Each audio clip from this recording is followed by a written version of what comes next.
All right, you got a hand press, Justin. Yeah, yeah. So Mike G's favorite room actually at the Live Philly. Oh, Philly Live. I Okay. know I know he hates that room, but Okay. um, yeah, I play mostly at Parks too, Oh, in okay. the 2-5 at Parks. Yeah. But I was at Philly Live here for this one. Yeah, 2-5. Okay. Um, I start the hand with 530 effective, so I'm pretty short. The last few sessions I've been buying in at like 500, Okay. but you know, just Hmm. adjusting my own strategy. If I'm like running bad and then I start to play bad, I'll sort of take that approach. So Yeah. um, start pretty short, at least for my effective stack. And then, yeah, 2 limps, UTG, one limp. Okay. And then I have 9 of clubs, 10 of clubs in the hijack. Okay. So I limp here, and I've been 3-bet several times by the guy to my left when I'd open pots with pocket pairs, like low, mid pocket pairs. So this one's close if you caught the last caller, right? I mean, he was in the hijack too, and I said, usually if there's one limp, I ignore it. If there's 2 limps, I'll start to open what I would from up front. And I also think that this is a factor of like, what's the rake structure? Is it a flat drop? If you're playing in a drop game in California, it's very difficult to overlimp just because there's so much money that's taken out of the pot. Because like in a 5-5 game, they're going to take 7 right off. It's not a percentage. So, those are things to consider. But okay, so you overlimp. Yeah, Uh-huh. yeah. And he had been 3-betting, like he 3-bet the guy next to me more than once too, after, raising over a limp or something like that. So anyway, I just didn't want to have to I just didn't want to raise. It's a speculative like opening hand anyway at my stack size over 2 limps. So Uh-huh. I limp, the blind's complete, and then yeah, flop is ace of hearts, 9 of hearts, 9 of spades. So like 1, 2, like 5 ways? Yeah, 5 ways. Ace of hearts. Yeah. 9 of hearts, Mm-hmm. 9 of spades. Oh, so you flop trip nines too? With 10-9? Oh, okay. Yeah, so then it checks to me, and I just make a small $10 bet here. So like 10 into like 25 or something. Yeah, Okay. yeah, Mm-hmm. before the rake. And then the small blind check raises to 50. Okay. And then it folds to me, and I put in a 3-bet here to 160. Pulled back to hero, 3-bet to 160. So, I mean, here's the thing. So obviously, apparently you're not scared in a limp pot at this stack size, right? Of stacking off here. You're not concerned about like another higher 9, right? Obviously. I mean, you're going to call off if you get jammed on. Yeah, Yeah. yeah, and that's the thing. Looking back on the hand is like the way You it can't played out. If he jams, I can't fold. You can't Yeah. 3-bet fold. It's just interesting. This gives me a little bit of deja vu with that hand, the Garrett Zio hand that hopefully I'll cover too, in the sense of I might wait here. I might call the I might actually call the raise and then possibly like get him to continue to bluff hearts and wait for a non-heart turn and then put the hammer down on him. You see what I'm saying? Because Yep. if you just 3-bet here now and he just folds out a flush draw, then that's bad. Where if you could possibly get him to continue to bet on turn where maybe you have like a raggedy ace that you don't want to fold, right? Like say you had like, he thinks you've got like ace 3, ace 4. It's a limp pot, right? So you don't have a big ace. And, he's going to check raise with a heart draw. He thinks like you're not going to stack off with like raggedy ace and you call, right? He very well might just try to hammer you on a non-heart turn. Then you just get it in then on the turn. Here, I feel like you might just get out some of his bluffs. And again, I don't know if he ever has an ace here that check raises. I mean, I guess it's possible in these games. Yeah, that was definitely a thought that I had, that he could be making a checker, because it's just like there's no money in there really. So, Uh-huh. I was a really small flat bet in a limp pot, and like, he could make a raise with an ace and get me to continue with, things that I'm semi bluffing with. So. Now, I talk a lot about limp pots on Crush Live Poker. I mean, they're obviously less frequent than what they used to be, but there are certain techniques for attacking limp pots. And I talk about like the dynamic nature of a dry board. Like, usually give the example like 9 deuce 4. You know, you're in the blind and you check raise with like Jack 10 suited with the backdoor if you didn't raise pre-flop on 9 deuce 4. The reason why that's so profitable is, especially when someone bets in late position in a limp pot, is because a 9 is usually not going to remain to be top pair, and people don't just want to go to the felt with what will end up being second or third pair. You have backdoor equity. Here, though, this is a lock. Well, it's not locked down because there's a heart draw, but, you know, the top pair is not going to change. So, again, I don't know if guys are out to lunch and are check raising like ace-6 here. If they are, and you can get called with a 3-bet, fine, but it seems to tend to be like it would be disaster for like ace-x to check raise fold. And then I wouldn't want a heart draw to just fold when it would bluff on the turn.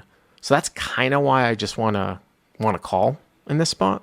Yeah, and I think that makes the most sense here. At the time, you know, thinking was he will continue with flush draws. Like, he's getting, I don't know, it's a paired board, so I don't know. Is he getting the right price there, I guess. But I just felt like he was continuing with flush draws and he would continue with worse nines there. Was just my thought at the time. So. Well, you're not going to beat a lot of worse nines. I mean, the chances are it's going to be chopped up. Yeah. For the most part, I would think. I mean, you got 10-9, so you have to dodge.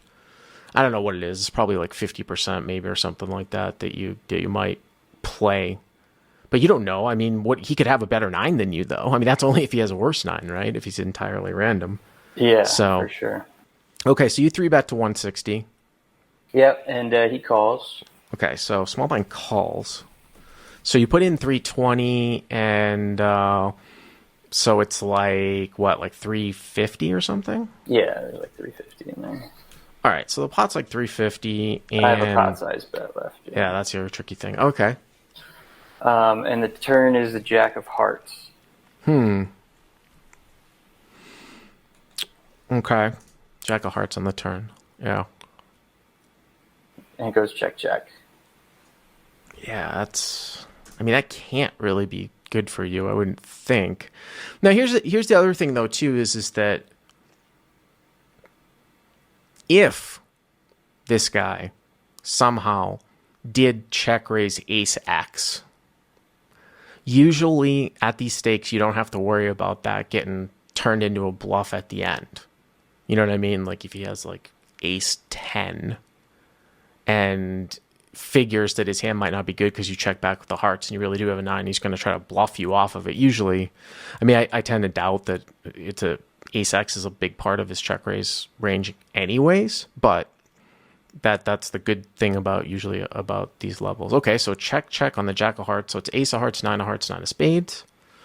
Hero 3-bets a check raise on the flop, and a limp pot turns the Jack of Hearts and it goes check, check. Okay.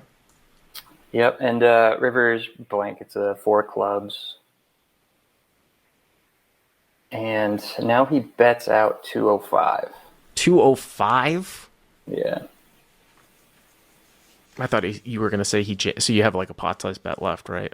I thought you were going to say he was going to jam on you. So small blind bet's 205. So the pot is 555 and it's 205 for the hero to call, right? Yeah. So about just maybe 2.75 to 1. I don't know, man. I kind of want to fold here. I mean, just for the reasons that I had stated before, you 3-bet the check raise and he calls. I think the best case, your 9 isn't playing, by the way, too. So because it's ace 9-9 jack 4. The best case scenario is somehow like he's blocking with like a 9 that's going to chop here.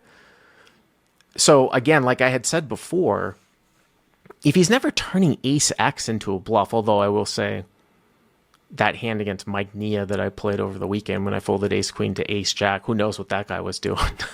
I sometimes wonder, you know, if this guy thinks like an ace is good here, but I kind of want to. This is kind of a yucky spot. I kind of want to fold here. Yeah, it's just and I know, like I recognize the guy. I played with him before. You know, I'll tell you after the result too something interesting in the hand, but I ended up folding. I think Okay. folded, Uh-huh.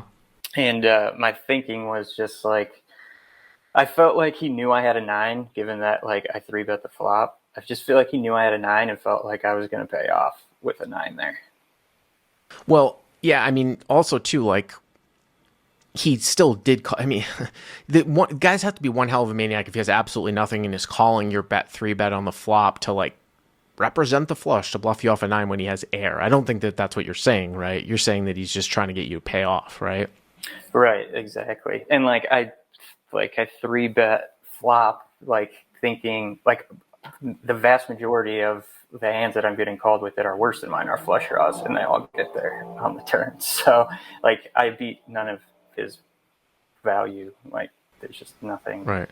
I Someone, can really Alan call. Johnson says, you should shove the river as a bluff. I mean, I think Justin only has like 150 behind, right? Yeah, I Behind the mean, 250. yeah. If I was, yeah, That is a super play. deep, That is a maybe, play. but That is a play that we've seen more and more of, and that was if you've seen that hand between Eric Hicks, Luna Cycles from Live the Bike, and Limitless, that they've been putting up, where Hicks made the nut flush on a paired board. This was like last month, and raised the river on a paired board with the nut flush, and Limitless three bet the river with just trips as a bluff for like 150,000. So you will see this play, and somebody else pointed out too that I believe Andy did that to Garrett a few years ago too, to get him to fold the nut yeah, flush. someone mentioned that. I think So just in the sometimes chat people too. will take trips and bluff with it to try to represent a full house.